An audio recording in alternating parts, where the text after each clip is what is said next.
Can I be honest with you? And this might sound strange, but I absolutely love asking myself hard questions, even if it stings. And even if others ask me hard questions that would even bring conviction to me, I love it.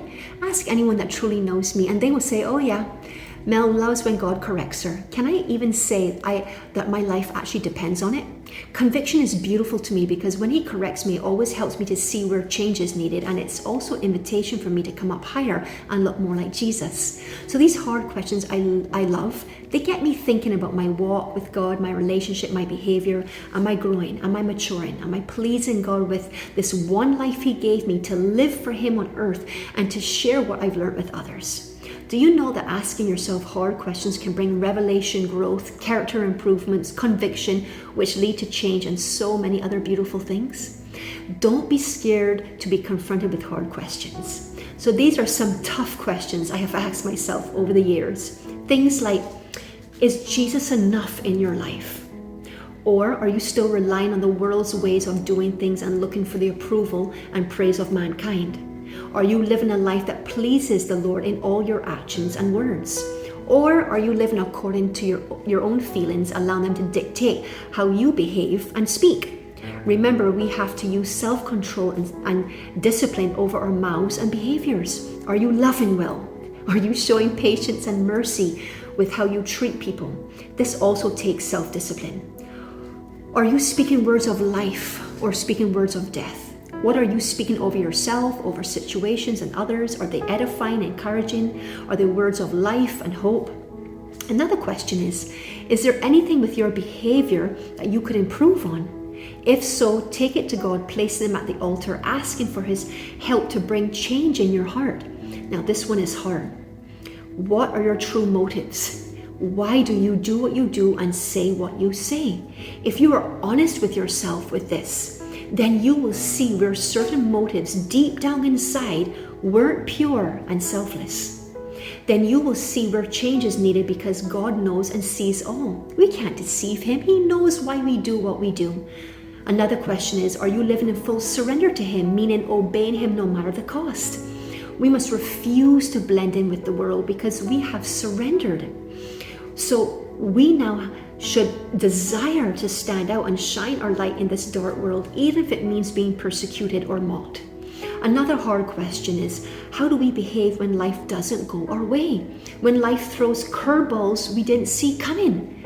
Do you complain or do you surrender to his faithfulness, knowing he is bigger than your problem, as you keep your eyes fixed on him and fixed on his love? Another one is, how do we wait? Do we complain when life is hard and only worship God when life is good? Remember, he isn't our genie in a bottle. We will always be touched by this life, but if we truly love him and have surrendered all, then we will remain faithful to him even in the fire because we know he is trustworthy.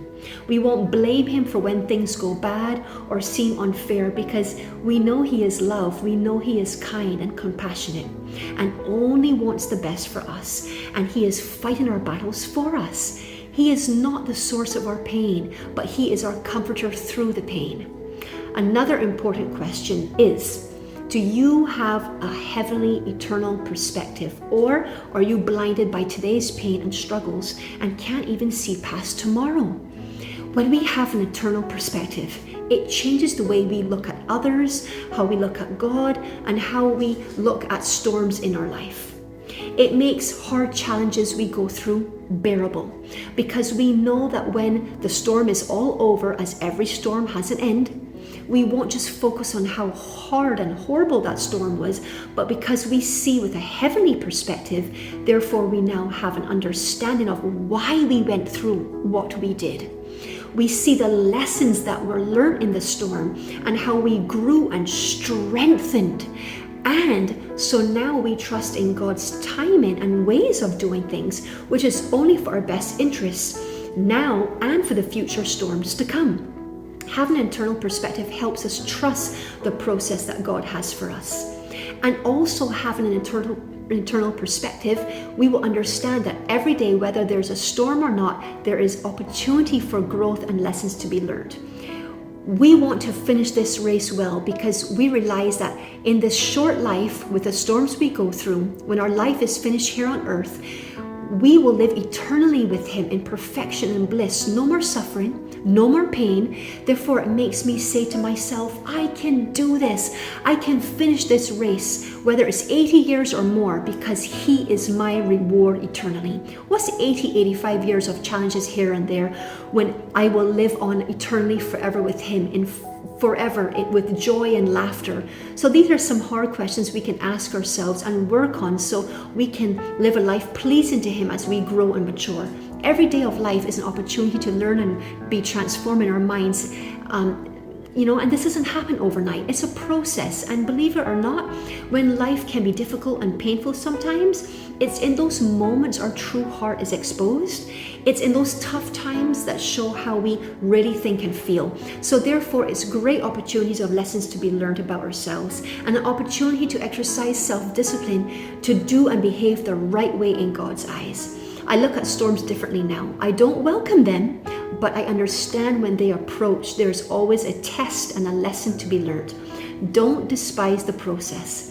Ask yourself some hard questions today and take the answers all to Jesus, as he will guide, correct, and help you to be a better version of who he created you to be. I don't want to remain as I am today. I want to keep learning and growing every day. I want to keep growing, going higher with him.